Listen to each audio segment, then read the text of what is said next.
Hi. So now we are on a new topic of international finances, international monetary system.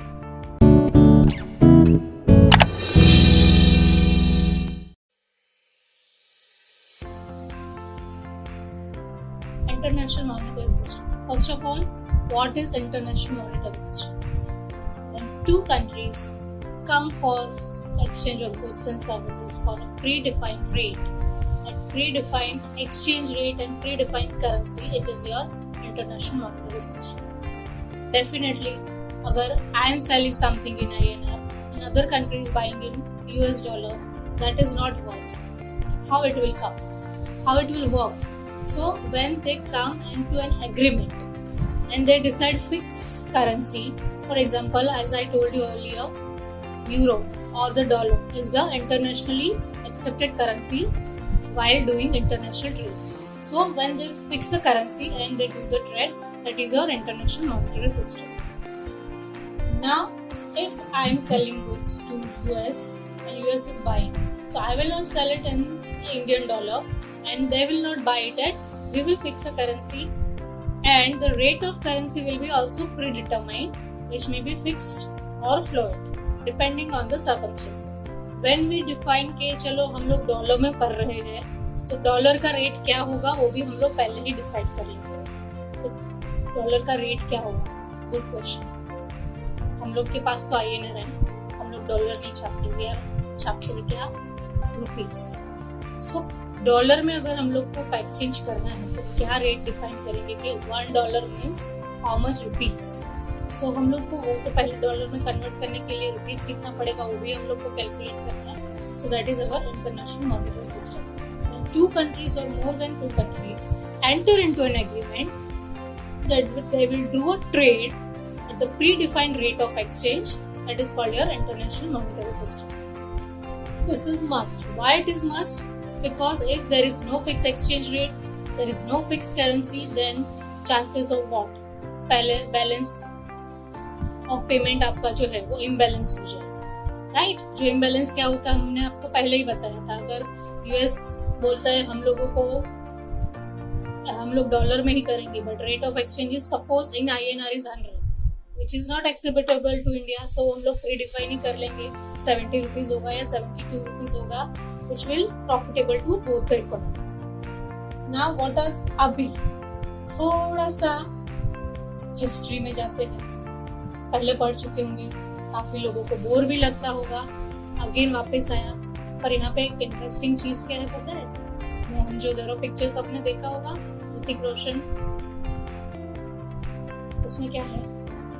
Exchange system कैसे होती थी? Barter exchange होता है. अभी भी होता होगा, स्कूल में तो अभी होता होगा, कॉलेज में पता नहीं. आप मुझे ये पेन दे दो, मेरे पेन आप रख लो, मैं मेरा टिफिन आपसे शेयर करती हूँ, आप उसके बदले मुझे आपकी नोट्स दे दो, मुझे लिखना है, पढ़ाई करना है. That is your barter system. So stone age में और अर्लियर स्टोन एज में, प्री स्टोन एज में, there were no currencies. Gold रहता था, जो भी बाद में उनको पता चला कि this is the precious metal. Exchange कैसा होता था? एक जन गेहूं उगा रहा है, दूसरा चावल उगा रहा है, दोनों की रिक्वायरमेंट दोनों की है. इसके पास गेहूं सरप्लस है, इसके पास चावल सरप्लस है, दोनों वो एक्सचेंज कर लेंगे. बोलेंगे मैं आपको 2 बोरी चावल देता हूँ, उसके बदले मुझे आप 1 बोरी गेहूं दे दो. उसके बाद आया गोल्ड, मेटल आया, पता चला कि मेटल प्रेशियस है, गोल्ड प्रेशियस है. सो हम लोग ने वो एक्सचेंज करना शुरू हुआ. गोल्ड तो आपको अभी भी पता है, what is the rate of gold? Around 46,000 nowadays. Gold अभी भी not in with in the country, out of the countries, boundaries of the country cross करके भी गोल्ड एक्सचेंज होता है. गोल्ड एक्सचेंज कौन करता है? कंट्रीज जहाँ पे आपके पास, जैसे मैं आपको वापस गल्फ कंट्रीज का एग्जांपल दूंगी कि हम लोगों को क्रूड लेना है उनसे, तो we can exchange gold with them. Every government has to keep a certain reserve in your account, balance of payment account. आपको गोल्ड रखना है. Due to what reason? Emergency reason. आपको वो गोल्ड रखना ही है. उसके रेट भी फ्लक्चुएट होते रहते हैं. This helps in what? आपके पास रिजर्व में गोल्ड है तो आपके पास क्या होगा? इमरजेंसी में आपको किसी कंपनी से, किसी फॉरेन इकोनॉमी से कुछ बाय करना है तो you can do that. So it is mandatory to reserve a gold ratio with an economy. Gold के लिए कौन सी कंट्री फेमस है? Any idea? आइडिया नहीं, सबको पता होगा, होना ही चाहिए. पॉपुलरी नहीं, इंडिया नहीं, पॉपुलरी पूरा सब गोल्ड की दुकान है. Not popularly. दुबई में आपने फोटोग्राफ्स देखे होंगे, कोई लकी है तो गया भी होगा. स्टेचूज जो रहते हैं, मैनिक्वीन्स रहते हैं आपके शोरूम में, पूरे गोल्ड से सजाए हुए रहते हैं. वहां से आप around 5 kg duty free gold भी लेकर आ सकते हैं. यहाँ पे अगर रखा गोल्ड का मैनिक्वीन बना के, क्या होगा? 4 घंटे में गायब. बट दुबई के सिक्योरिटी इज वेरी स्ट्रिक्ट, सो वहां पे ये नहीं होता. सो गोल्ड इज आपका बार्टर एक्सचेंज के लिए काम आता है, जो आपका बहुत पहले था और ये अभी भी है. बार्टर एक्सचेंज के लिए, नॉट ओनली बार्टर एक्सचेंज. अभी बार्टर एक्सचेंज नहीं होता, बार्टर एक्सचेंज खत्म हो गया. आप मुझे एक वड़ा पाव दो, मैं आपको समोसा दो. I am very foodie, so I am giving this example. I love samosas and vada pav. So gold and silver के रेट भी बीच में काफी बढ़ गए थे, but now little bit stable. The gold rate due to this crisis, corona crisis, is going up and up. जिसके पास बहुत सारा मम्मी पापा दादा दादी का गोल्ड है, they are gonna feel it. And I hope all of you are lucky कि आपके पास भी इतना गोल्ड हो. So next हो जाता है आपका ब्रेटन वुड्स, जो आपका स्टोन एज वाला जो है 1944. आपके स्टोन एज के बाद का पीरियड समझ. स्टोन एज के बाद वर्ल्ड वॉर आया. वर्ल्ड वॉर के लिए एक ही नाम याद आता है सबको, छोटा सा एक बंदा but very strong, very powerful, कौन?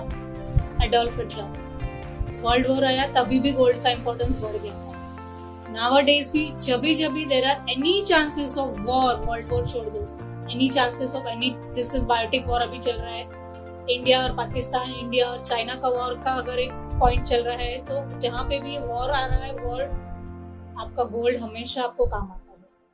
हम लोग में कहावत है, जूना वो पुराना वो सोना, पुराना वो गोल्ड. सो ये वैसे हो जाता है कि गोल्ड आपका, this is a precious metal and useful for economically transactions.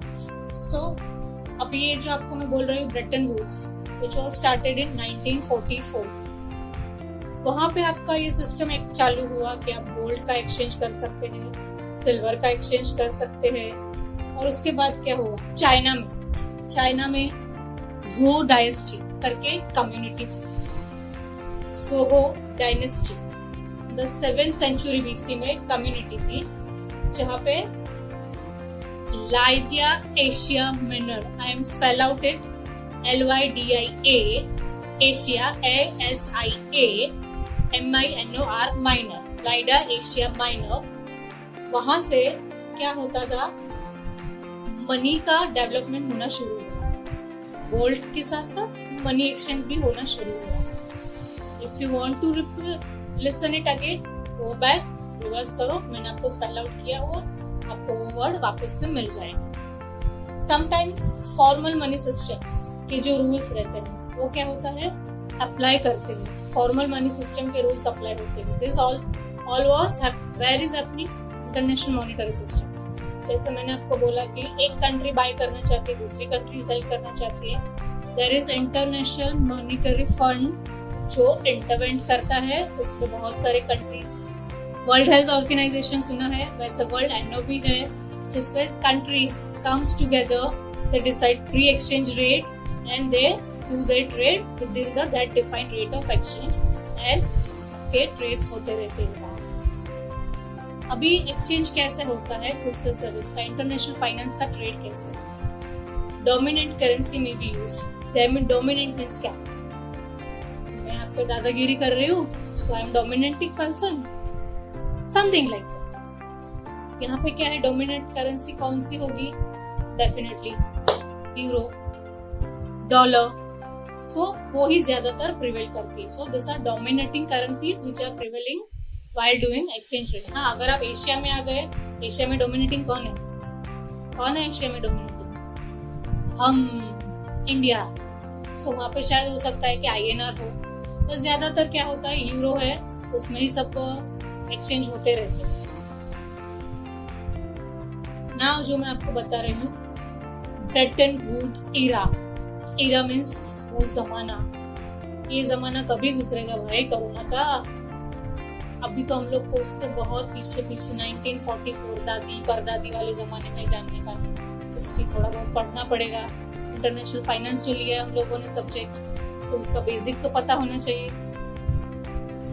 Brayton would was one person, और उसका इरा मतलब that part of the period which was from 1944 to 1973, before my birth also. ये वाला पीरियड है। जो भी मैंने आपको अभी डिस्कस किया, वर्ल्ड वॉर हुआ, second world war, Adolf Hitler, so powerful man, but he has appreciated India. I am going apart from the subject just to give you some knowledge. Maybe you are more knowledgeable. आपको सबको पता होगा major Dhyan Chand, hockey player. He was so nice player कि जब भी India की match थी, major Dhyanchand देखने खेल रहे थे और ये अपना एडोल्फ हिटलर देखने आया था match. He was so much impressed. Dhyan Chand को उन्होंने बोला था कि you come to our country and play for my country, that is Germany. But Dhyan Chand ने उसको रिफ्यूज कर दिया। इतना पावरफुल बंदा हमारे प्लेयर को रिक्वेस्ट कर रहा है कि please come and play with us. So now back to the topic.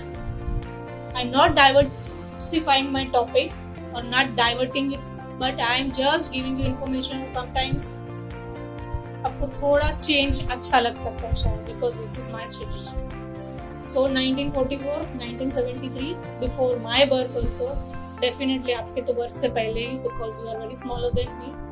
वहाँ पे क्या हुआ था, ब्रिटिश एंड अमेरिकन, वो जब भी वर्ल्ड वॉर की इफेक्ट हुई, देन उन लोगों ने डिसाइड किया कि हम लोग कुछ एक मॉनिटरी सिस्टम बनाते हैं। मॉनिटरी सिस्टम बनाते हैं जहाँ पे हम लोग pre defined rate of exchange रखेंगे, एम्प्लॉयमेंट देंगे, बिकॉज वर्ल्ड वॉर के बाद अभी भी जैसे बहुत सारा रिस्क है एम्प्लॉयमेंट जाने का ड्यू टू कोरोना, तो वैसे वर्ल्ड वॉर के बाद भी हुआ था। So these countries come together and they decide कि हम लोग हमारी कंट्री वालों को एम्प्लॉयमेंट देंगे, सिक्योरिटी देंगे, एंड तभी यहाँ पे ब्रेटन वुडन का एक सिस्टम आ गया। एक्सचेंज रेट भी हम लोग एक फिक्स ही रख लेंगे। So the name was given to this. There were two international institution, International Monetary Fund, that is IMF, and another is World Bank. ये दोनों चीजें बनी थी वहाँ पे, एंड वहाँ से फिर सबको एम्प्लॉयमेंट देना शुरू किया था। सबको थोड़ा अपनी कंट्री वाले पब्लिक को गवर्नमेंट ने सिक्योरिटी देना शुरू किया। ऑब्जेक्टिव भी क्या था, लिबरल इंटरनेशनल ट्रेड्स हो, ताकि एक दूसरे कंट्री की जरूरियातें पूरी हो। अगर कुछ कंट्री में कुछ कम है तो दूसरी कंट्री से ले ले, कुछ सरप्लस है तो दूसरी कंट्री को बांट दे, और सभी countries after world war stabilise हो जाए और अपनी एम्प्लॉइज भी अच्छे से, पब्लिक भी ग्रो हो गए। हो गया, वर्ल्ड वॉर खत्म हो गया, ये हो गया after 1973 to the present, where you are also there, I am also there, after your and my birth।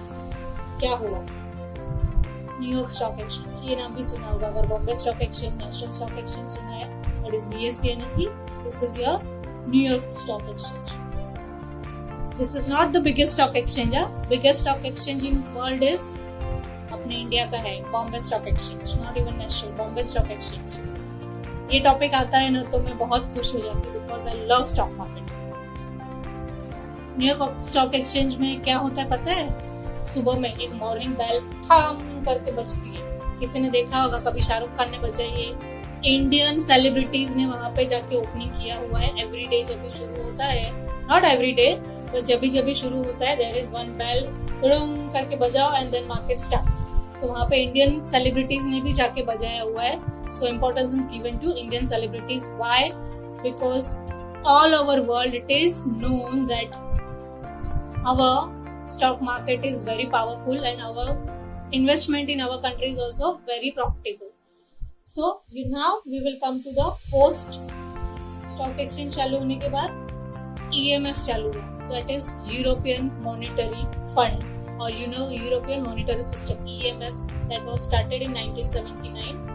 जो आप मेंबर्स है, वो आपके जो बनाया हुआ है कमेटी, उसके जो मेंबर्स है यूरोपियन मॉनिटरी सिस्टम के जो मेंबर्स है they will come close to each other and they will trade in between at the fixed exchange rate or the fixed currency, generally European currency. जैसे Europe लिखा ही है, so European currency में they will trade and exchange rate will be also fixed. So यही exchange rate रहेगा, ये currency है, आप ये currency में आके trade कर लो and get profit available. European markets, European community, there were so many things आए थे जिसकी वजह से यूरोप कंट्रीज जो आफ्टर वर्ल्ड वॉर एकदम दब गई थी, स्टेबलाइज होने लगी, वहाँ की गवर्नमेंट स्टेबलाइज होने लगी, वहाँ की इकोनॉमी स्टेबलाइज होने लगी and they emerge as a very powerful countries and powerful continents.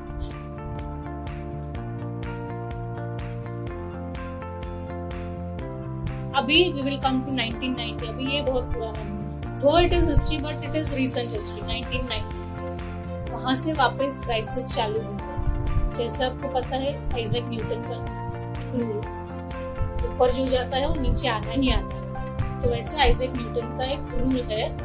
यहाँ पे भी 1990 से थोड़े बहुत क्राइसिस आने चालू हुए. सो यहाँ पे क्या हुआ एग्जैक्टली 1990 में सम स्टेप्स उन्होंने जो लिए थे क्राइसिस आने के, मार्केट्स अनस्टेबल होने लगे. मार्केट्स अनस्टेबल होने लगी तो 1992 में they have taken the steps to stabilise the market. Of course government को स्टेबलाइज करना ही पड़ेगा टू सर्वाइव आवर इकोनॉमी. तो यहाँ पे ये लोगों ने क्या किया, they have taken some step. First on 13 September 1992 decided to Italian lira, Italian currency, they devalued it by 7%. Other currencies उनकी रिवैल्यूएशन क्या हो गया 3.5% and libra was 3.5%. Devaluate 7% means आधा यहाँ पे कर दिया और आधा यहाँ पे कर दिया. 3.5 इटाली का, 3.5 अदर कंट्री. 16 सितंबर को क्या किया इन्होंने 1992 में ERM में से यूके ने अपना मेंबरशिप विड्रॉ कर लिया. ये क्या है, ERM क्या है, European markets. And 17 September very next day Italy market ने भी ERM से विथड्रॉ कर दिया.